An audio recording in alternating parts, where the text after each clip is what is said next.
আপনাদের অনেকের প্রশ্ন ছিল, কবিতা মুখস্থ করব কিভাবে? কবিতা মুখস্থ করে আবৃত্তি না করলে কি সেটা আবৃত্তি হবে না? দেখে পড়লে কি সেটা পাঠ হয়ে যাবে? আচ্ছা, আজকে আমি কিভাবে কবিতা মুখস্থ করি সেইটা আমি শেয়ার করব। আমার বিশ্বাস আমার এই প্রক্রিয়াটা অনেককে সহযোগিতা করবে। একেকজনের পড়ার ধরন একেক রকম। একেকজন একেকভাবে মুখস্থ করে। একেকজন একেকভাবে আ সেটা আত্মস্থ করার চেষ্টা করে। একেকজনের ক্ষেত্রে একেকভাবে কাজেও লাগে বটে। অনেকে দেখা যায় কি যে আ সবার ভেতরে থেকে সে পড়তে পারে, মুখস্থ করতে পারে, কোনো সমস্যা হয় না। আবার অনেকের ক্ষেত্রে দেখা যায় যে তার নিরিবিলি একটা পরিবেশ দরকার হয়, তার কোনো জিনিস মুখস্থ করতে গেলে। প্রথমত হচ্ছে কবিতা আবৃত্তি করতে গেলে যে সেই কবিতাকে আপনার মুখস্থ করতেই হবে, না করলে সেটা হবে না, এটা একটা ভুল ধারণা। কবিতা আপনি দেখেও আবৃত্তি করতেই পারেন। আবার কবিতা কারো মুখস্থ থাকলেই যে সে কবিতা আবৃত্তি করতে পারবে বিষয়টা মোটেও এমন না। আবৃত্তির ক্ষেত্রে খুব গুরুত্বপূর্ণ আবৃত্তির যে অলংকারগুলো আছে সেটা আপনি কবিতার মধ্যে সঠিকভাবে প্রয়োগ করতে পারছেন কিনা। তবে কবিতা মুখস্থ থাকলে সবথেকে যে সুবিধাটা হয় সেটা হচ্ছে আমাদের যে ভোকাল এক্সপ্রেশন সেটা দিতে খুব সুবিধা হয়। আর তাছাড়া শ্রোতাদের সাথে যোগাযোগ স্থাপন করতে খুব সুবিধা হয়। মানে বিষয়টা কেমন আপনি যখন কারো চোখের দিকে তাকিয়ে আবৃত্তি করবেন, তখন সে এটা অনুভব করে যে আপনি তাকেই মনে হয় এটা বলছেন। তো সেখানে আত্মবিশ্বাসের জায়গাটা বেড়ে যায়। উপস্থাপনটা আরো অনেক বেশি দৃষ্টিনন্দন হয়। তো সেই ক্ষেত্রে সবসময় আমি কবিতা মুখস্থ করার জন্যই সবাইকে উৎসাহিত করে থাকি। তারপরেও যারা একান্তই মুখস্থ করতে পারেন না বা আমার আসলে সবসময় যে সব কবিতা মুখস্থ হয় বিষয়টা এমন না। তবে আমি চেষ্টা করি। আমার ভালো লাগে যে কবিতা মুখস্থ করে যখন আমি ক্যামেরার সামনে বলি, আমার মনে হয় যে আমি সরাসরি আপনাদের সাথেই কথা বলছি। সেই যোগাযোগটা স্থাপন করতে আমার খুব সুবিধা হয়। এবার বলি যে কিভাবে কবিতা আমি মুখস্থ করি এবং কিভাবে আপনাদের সেটা কাজে লাগতে পারে। প্রথমত বৈজ্ঞানিকভাবে যে জিনিসটা পরীক্ষিত সেটা একটু বলি। আমাদের ব্রেইনে ২ টা জায়গা আছে। একটাকে বলা হয় হচ্ছে লং মেমোরি, একটাকে বলে শর্ট মেমোরি। এবার কি হয়? যখন কোনো নতুন তথ্য আমার ব্রেইনে আমি দিচ্ছি, ও হুট করে সেটা লং মেমোরিতে দেয় না। লং মেমোরি মানে হচ্ছে যে জিনিসটা স্থায়ীভাবে আপনার ব্রেইনে থেকে যাচ্ছে। আপনার স্মৃতিতে সেটা থেকে যাচ্ছে। সেটা হচ্ছে লং মেমোরি। আর শর্ট মেমোরি মানে হচ্ছে অস্থায়ী মেমোরি। মানে যেটা এখন আছে হয়তো একটু পরে সেটা আর থাকবে না। এটাই স্বাভাবিক। মানে খানিকটা হচ্ছে ওই যে কম্পিউটারের RAM এবং ROM এর মতো। র‍্যান্ডম অ্যাক্সেস মেমোরি আর রিড অনলি মেমোরি। সেরকম আরকি আ স্থায়ী স্মৃতি এবং অস্থায়ী স্মৃতি। তো কি হচ্ছে, আপনি যখন নতুন কোনো একটা তথ্য দিচ্ছেন, ও সেটা শর্ট মেমোরিতে রেখে দিচ্ছে। আ তার পরবর্তীতে যেয়ে আপনি যখন শর্ট মেমোরিতে ওই একই তথ্য বারবার হিট করেন, তখন লং মেমোরি বিরক্ত হয়ে সে তখন তার ভেতরে সেটাকে টেনে নেয়। যে, "ঠিক আছে তোমার ওখানে থাকা লাগবে না, আসো আমার কাছে।" ওই সময়টা পর্যন্ত আমাদের অপেক্ষা করতে হয় এবং ওই সময়টা পর্যন্ত আমাকে বারবার আমাকে সেটাকে হিট করতে হয়। কবিতার ক্ষেত্রে কি করি?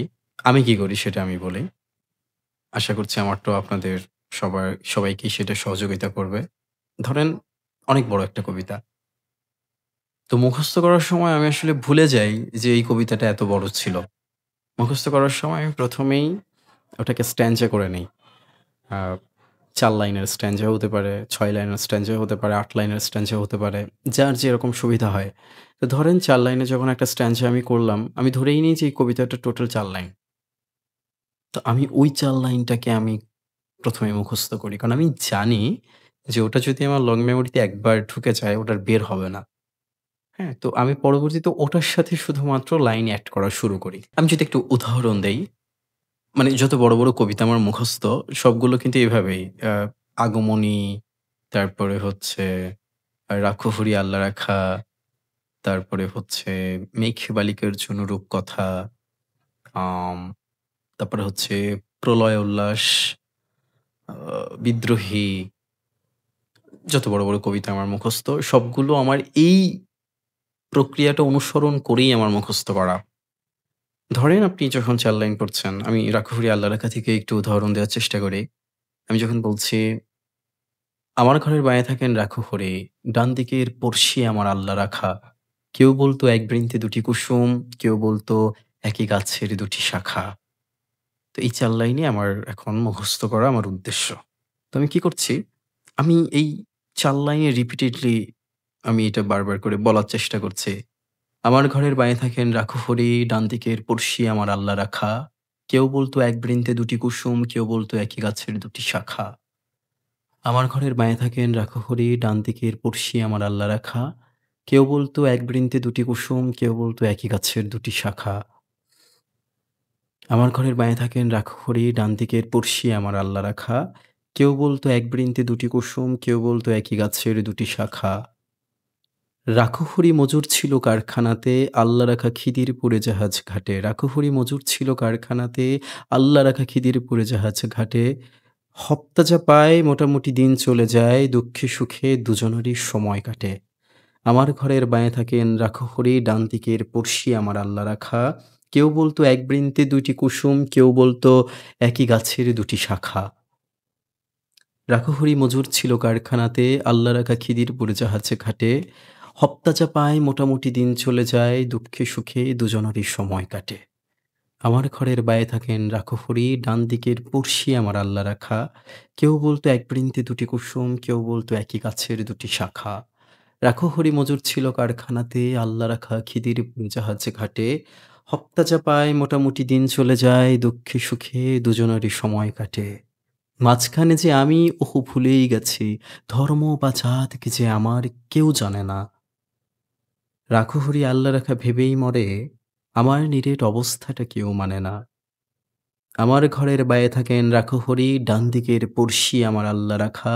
কেউ বলতো এক বৃন্তে দুটি কুসুম, কেউ বলতো একই গাছের দুটি শাখা। রাখো হরি মজুর ছিল কারখানাতে, আল্লাহ রাখা খিদিরপুরে জাহাজ ঘাটে।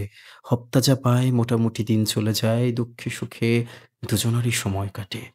মাঝখানে যে আমি ওহো ভুলেই গেছি, ধর্ম বা জাত কি যে আমার কেউ জানে না। মাঝখানে যে আমি ওহো ভুলেই গেছি, ধর্ম বা জাত কি যে আমার কেউ জানে না। রাখো হরি আল্লাহ রাখা ভেবেই মরে, আমার নিরেট অবস্থাটা কেউ মানে না। আমার ঘরের বায়ে থাকেন রাখো হরি, ডান দিকের পড়শি আমার আল্লাহ রাখা। কেউ বলতো এক বৃন্তে দুটি কুসুম, কেউ বলতো একই গাছের দুটি শাখা। রাখহরি মজুর ছিল কারখানাতে, আল্লাহ রাখা খিদিরপুরে জাহাজ ঘাটে। হপ্তা যা পায় মোটামুটি দিন চলে যায়, দুঃখে সুখে দুজনেরই সময় কাটে। মাঝখানে যে আমি ওহো ভুলেই গেছি, ধর্ম বা জাত কি যে আমার কেউ জানে না। রাখহরি আল্লাহ রাখা ভেবেই মরে, আমার নীড়ের অবস্থাটা কেউ মানে না। এই তো এরকম। এরকমভাবে কি হয় আমি একেবারে শুরুতে বলতে আবার আ যখনই নতুন একটা স্ট্যান্জা আমার মুখস্থ হচ্ছে আমি আবার শুরুতে চলে যাচ্ছি। শুরু থেকে আবার বলছি। আবার শুরুতে চলে যাচ্ছি। আবার শুরু থেকে নতুনটা যোগ করছি। এবং এই কাজটা রিপিটেডলি। কিন্তু এক নাগাড়ে অনেকক্ষণ না। ব্রেক দিতে হবে। ধরেন আপনি টানা ২০ মিনিট পড়লেন অথবা ২৫ মিনিট পড়লেন অথবা ০.৫ ঘন্টা পড়লেন। এরপর আপনি একটা ব্রেক দিবেন। দিয়ে আবার শুরু করবেন। এই ব্রেক এই পজটা খুব দরকার। এই পজটা না দিলে কিন্তু আ হবে কিন্তু অনেক দেরি হবে। কিন্তু পজ দিয়ে আপনি পড়বেন। ধরেন আপনি এরপরে ১ ঘন্টার একটা ব্রেক দিলেন। তারপরে আপনি আবার বললেন। তারপরে আর বিভিন্ন সময় আমি যেটা করি আমি বসে থাকতে করি, আমি হাঁটতে করি, আমি আ যখনই ফ্রি থাকছি এবং বিভিন্ন সিচুয়েশন এ ইনডোর, আউটডোর সবকিছু মিলিয়ে যখনই আমি ফ্রি থাকি তখনই আমি সেটা করার চেষ্টা করি।